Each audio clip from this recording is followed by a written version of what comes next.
Delta and Dixie Plus, Paul McCartney and Tom Cruise, next ET. The United States says he deserves to die. The government will seek the death penalty in the trial of the so-called 20th hijacker. After the Passover massacre, Palestinians brace for retaliation. Arab leaders agree on a peace plan. Is television to blame for violence? Tonight, what a new study found. And Mr. Television, Milton Berle, he leaves us laughing.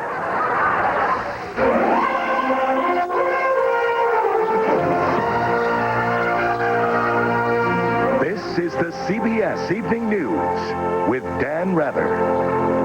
Good evening. Dan is off tonight. I'm Ed Bradley. The U.S. government today said, in effect, an eye for an eye.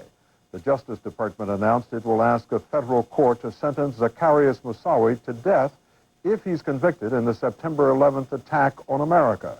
Moussaoui, a French citizen of Moroccan descent, goes on trial this fall for conspiracy to murder Americans with weapons of mass destruction.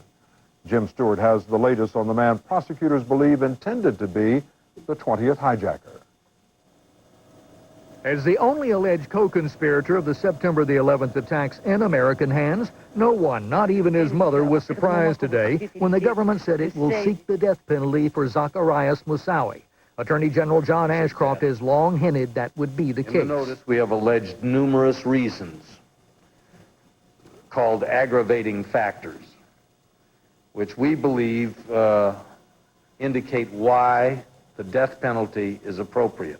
For example, prosecutors allege the sole reason Moussaoui entered the U.S. was for the purpose of gaining specialized knowledge in flying an aircraft in order to kill as many Americans as possible, and that his actions resulted in the deaths of approximately 3,000 people, the largest loss of life resulting from a criminal act in the history of the United States. Prosecution witnesses will testify that Moussaoui attended Osama bin Laden's terrorist training camps and was financed by the Al-Qaeda terrorist network. But just what role the French Moroccan with the steady gaze played in the September the 11th plot has never been made clear. In anticipation of a guilty verdict, prosecutors have begun soliciting September the 11th relatives for stories about their loved ones. The 30 most compelling would testify at a sentencing phase after the trial that might also include displaying photographs of the dead and replaying their last messages on phone answering machines. Carrie Lamack, who lost her mother on American Airlines Flight 11, has volunteered.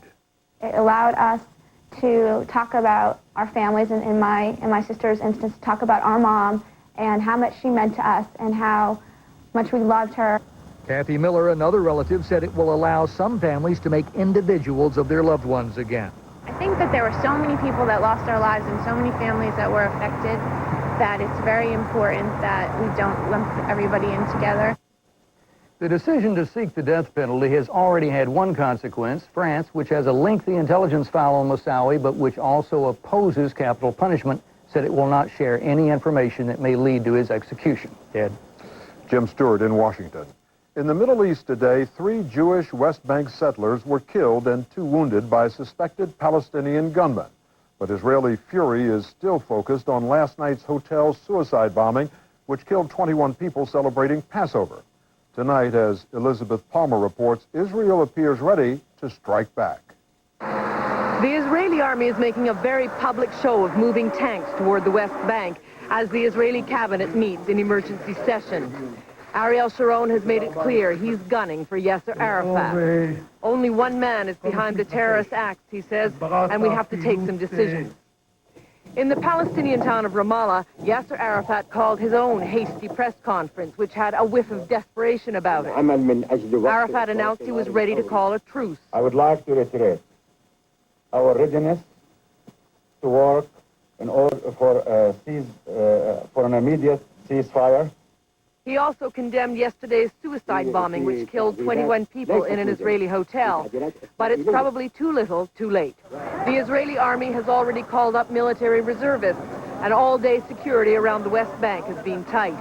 Young men at the checkpoint on the road from Ramallah had to keep their distance while they showed the soldiers they weren't carrying explosives. Hundreds of people already inside the Palestinian territory lined up anxiously, hoping to get out before the violence began. In Ramallah's town center, people braced for an Israeli attack. I am afraid for me and for my kids. Others, including hundreds of Americans and Europeans in Ramallah to support the Palestinians, were defiant. And that they're going to use more violence to try to quell the Palestinian resistance, which is a resistance and a struggle for freedom. As Palestinians contemplated violence looming, Israelis gathered outside the Park Hotel in Netanya, scene of yesterday's suicide bomb attack, wondering what can possibly bring peace now. I still thinking talking is the best way. Even the victims recovering in hospital think the blame has to be shared. Do you blame the boy last night? Do you blame Mr. Arafat? Do you blame your government? All of them. But tonight, more talking seems a very remote possibility indeed.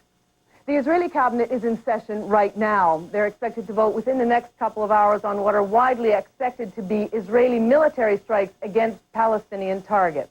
Ed? Elizabeth Palmer in Tel Aviv. With Israeli-Palestinian violence surging, Arab leaders meeting in Beirut managed to set aside their own squabbling today, long enough to support a first-ever peace initiative from Saudi Arabia and to oppose any U.S. military action against Iraq. Correspondent David Hawkins reports from the Lebanese capital. Following a day of dissension and disagreement, Arab leaders meeting in Beirut today kissed and made up. They unanimously agreed to offer Israel a historic peace deal and to oppose any U.S.-led attack on Iraq. Saudi Crown Prince Abdullah embraced Iraq's vice president in a public show of reconciliation between the two Gulf War foes. Even Kuwait, the victim of Saddam Hussein's 1990 invasion, agreed to forgive and forget. The Saudi Prince's Middle East Peace Initiative became the Arab Peace Initiative today, endorsed by all 22 Arab League members. They are offering Israel normal relations, peace and security, in return for three things: a full Israeli withdrawal from all the territories occupied since 1967, a just solution to the Palestinian refugee problem, and the acceptance of a sovereign, independent Palestinian state, with East Jerusalem as its capital. Saudi Arabia's foreign minister called on Israelis to respond in kind. Genuine peace will not come out of the muzzles of guns. It will come from the hearts and minds.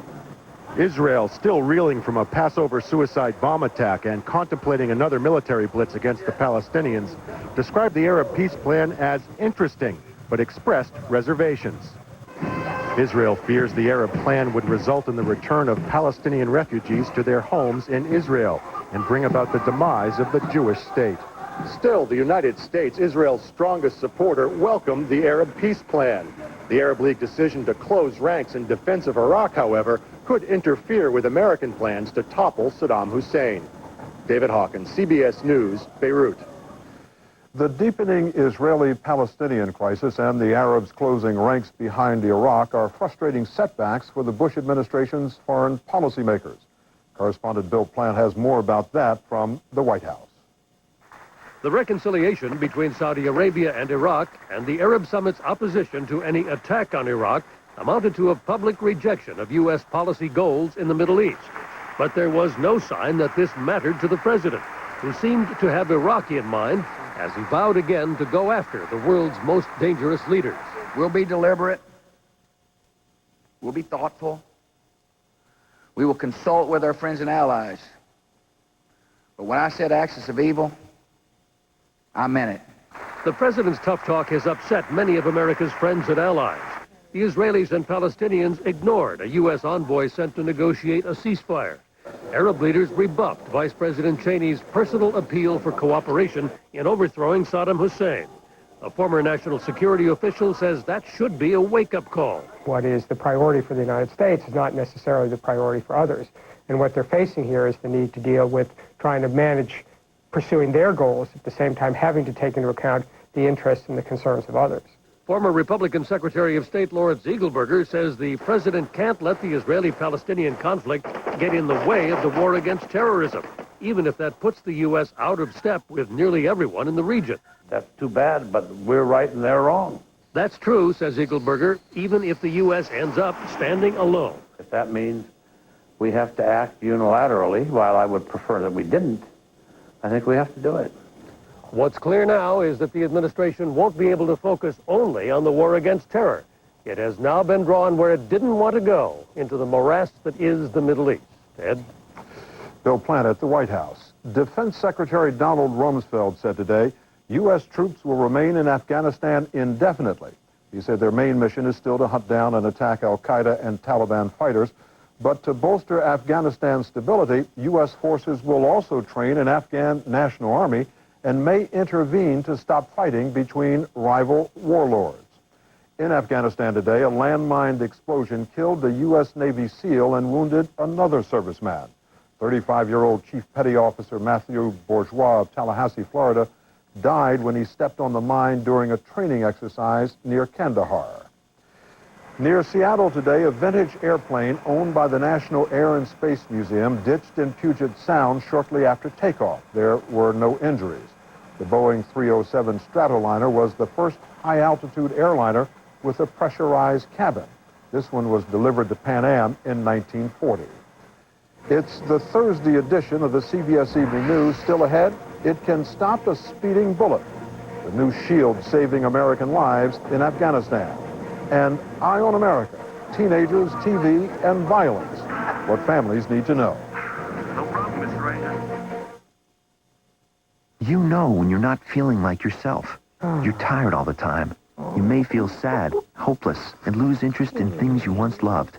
You may feel anxious, can't even sleep. Your daily activities and relationships suffer. You know when you just don't feel right. Now here's something you may not know. These are some symptoms of depression, a serious medical condition affecting over 20 million Americans. While the cause is unknown, depression may be related to an imbalance of naturally occurring chemicals between nerve cells in the brain. Zoloft, a prescription medicine, works to correct this imbalance. When you know more about what's wrong, you can help make it right. Only your doctor can diagnose depression. Zoloft is not for everyone. People taking medicines called MAOI shouldn't take Zoloft. Side effects may include dry mouth, insomnia, sexual side effects, diarrhea, nausea, and sleepiness. Zoloft is not habit-forming. Talk to your doctor about Zoloft, the #1 prescribed brand of its kind. Zoloft. When you know more about what's wrong, you can help make it right. When Brian and Amy decided to sell their home, someone was there to make sure that things went smoothly. Someone was there to help them see it through a buyer's eyes. Someone was there to help price it, show it, close it. And when Brian and Amy found the house they wanted to buy, someone else helped them get through that process just as smoothly.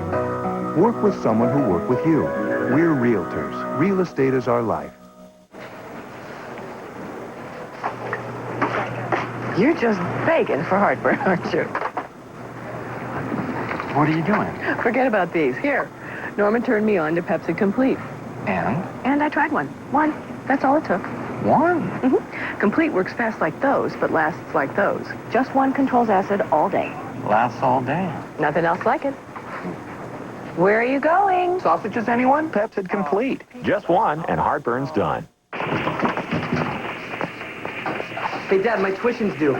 How much do you need? About $8,500. What if getting money from your home equity was this painless? Well, thanks to Ditech.com, it may be. Just log on or call 1-800-246-5530 now to apply for a second mortgage with a no closing cost option. Hey, Mom, we need another roll. We'll arrange an appraiser, notary, and even deliver to your door. Ditech.com, your mortgage solution delivered. There is an interesting new study about the possible impact of doing what you are doing, watching television. The subjects of the study were American teenagers. Is there a link between the amount of time they spend in front of the tube and real-life violence? CBS News medical correspondent Elizabeth Caledon has tonight's Eye on America. It's more static for the nation's favorite pastime. A new study linking TV viewing to aggressive behavior. Only this time, researchers say it's not children who are at risk, but teenagers and adults. We followed the adolescents for 8 years. We followed them all the way into adulthood, and no other study has done that. Don't hunt what you can't kill. More than 700 people were tracked from age 14 to 30. Researcher Jeffrey Johnson interviewed subjects, families, and delved into arrest records, finding a direct link between teenagers who watched more than an hour of TV a day and problems later in life. They include things like assaults or attacks, physical fights that resulted in injury. Johnson even took into account poverty, low parental education, and growing up in a dangerous neighborhood. But the results were the same. The National Association of Broadcasters has made a concerted effort to cut back on violence on TV, and it has. But television still exposes young people to an unrealistic amount of trauma and aggression. An average of 7 people are killed on primetime TV every night. It's no surprise then, according to pediatrician Michael Rich, that kids become desensitized to violence and its consequences. We see violence as a more logical and acceptable solution to conflicts. We see more dating violence among young people. But is TV the lone culprit? Vicki Rideout of the Kaiser Family Foundation warns against making TV a scapegoat for deeper social ills.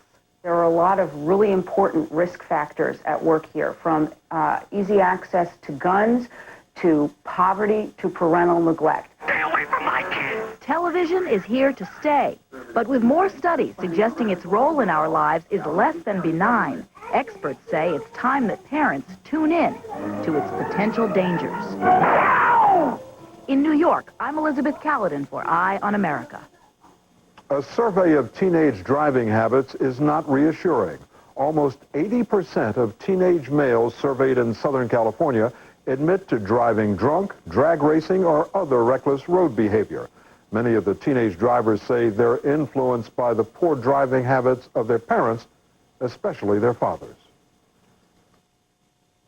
You want the very best for your best friends. Proper nutrition, regular exercise. And when it comes to monthly heartworm, you can forget it. Now there's Pro Heart 6. Just 1 dose from your veterinarian protects against heartworm disease for 6 months. Use with caution in sick, debilitated, or underweight animals. Side effects may include mild swelling or itching at the injection site. Forget monthly heartworm. Remember Pro Heart 6, the 6-month preventative only from your veterinarian.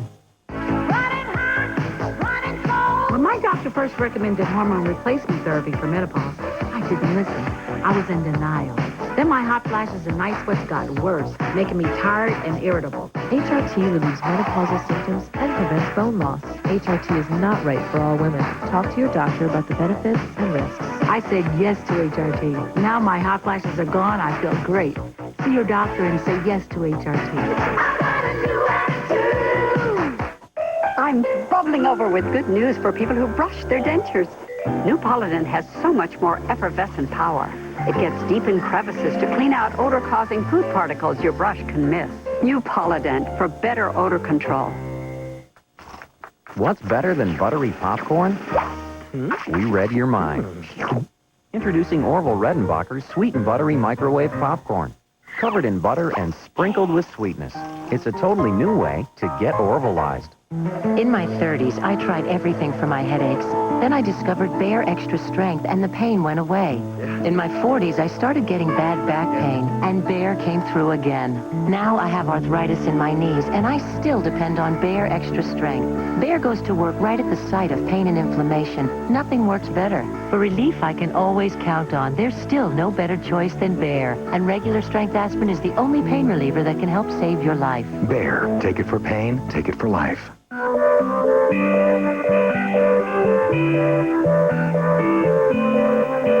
It has over 20 million customers nationwide.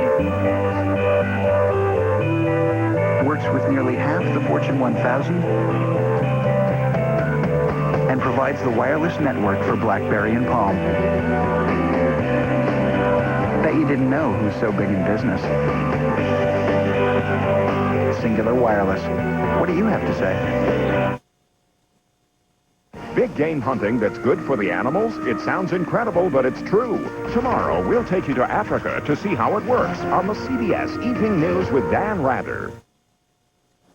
On the CBS Market Watch, what recession? The government has checked the numbers again and finds the U.S. economy was already recovering in the final quarter of last year, growing at an annual rate of 1.7%. Stocks closed mixed today. The Dow lost nearly 23 points. The Nasdaq gained 18.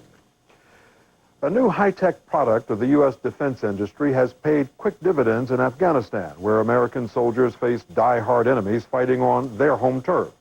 CBS News national security correspondent David Martin reports on the lightweight body armor that gives a ton of life-saving protection. American soldiers were pinned down and taking fire from an enemy which held the high ground as the U.S. launched Operation Anaconda. Where's that fire coming from? 8 American soldiers were killed in the first 2 days, and if it hadn't been for a new type of body armor, the death toll undoubtedly would have been much higher. At first, I thought it was a ricochet round that had bounced off my vest or a rock that had hit me, because I didn't realize until the next morning, until we got back to Bagram, that the bullet was actually in my vest. That vest holds a plate made of multiple layers of ceramic that can actually stop a bullet, up to and including a machine gun round. This one took 2 bullets in the front.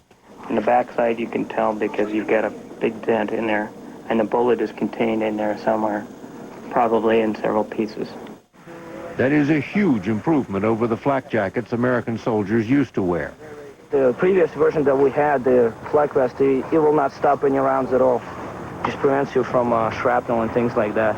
And at 15 pounds, it's 10 pounds lighter than the Marines wore in Somalia, which is a big difference for an already overloaded soldier.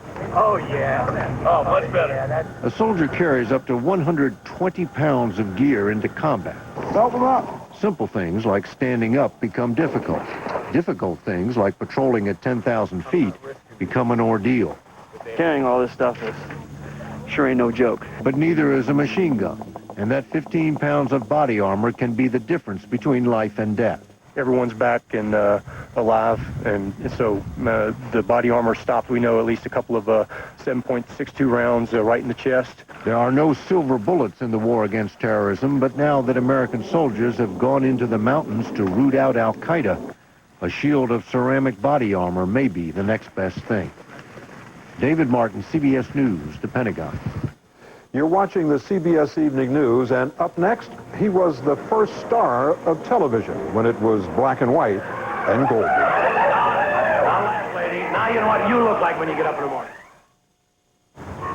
Hey, Ray, look at this. Wall-to-wall entertainment. You want entertainment, Carl?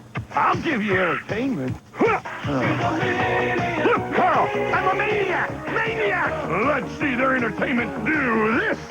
Now at Blockbuster, rent all the hottest new releases like Training Day, Joyride, and Zoolander. They're guaranteed on DVD or VHS, so make it a Blockbuster night. That's it, Carl! Shake what your mama gave you! In the old days, athlete's foot meant using Lotrimin AF or Tenactin for 4 whole weeks. Who does that? Today, Lamisil AT kills the fungus with just 1 week's use. And keeps you athlete's foot free for 3 months. Lamisil AT, the best way to cure athlete's foot. At Jones Market, we work a long, hard day, so I need the strongest hold I can get. That's why I switched to Fix-It & Free. Nice and crisp. Fix-It & Free holds stronger, longer than any other free adhesive, even in the hottest liquids. I can have chowder for lunch and fresh corn for dinner. Days are hard, but I've got lots of support. When only the strongest, longest hold will do. Fix-It and forget it. If you haven't tried Extra Strength Rolaids, you're in for a new experience. It's fruity, creamy, smooth. A new test-proof Extra Strength Rolaids has the taste even Tums can't beat. And it's fast. Extra Strength Rolaids quickly neutralizes 21% more stomach acid than Tums DX. R-O-L-A-I-D-S. Rolaids spells relief with a taste that can't be beat. I'll never watch TV instead of doing homework or hide laundry under my bed.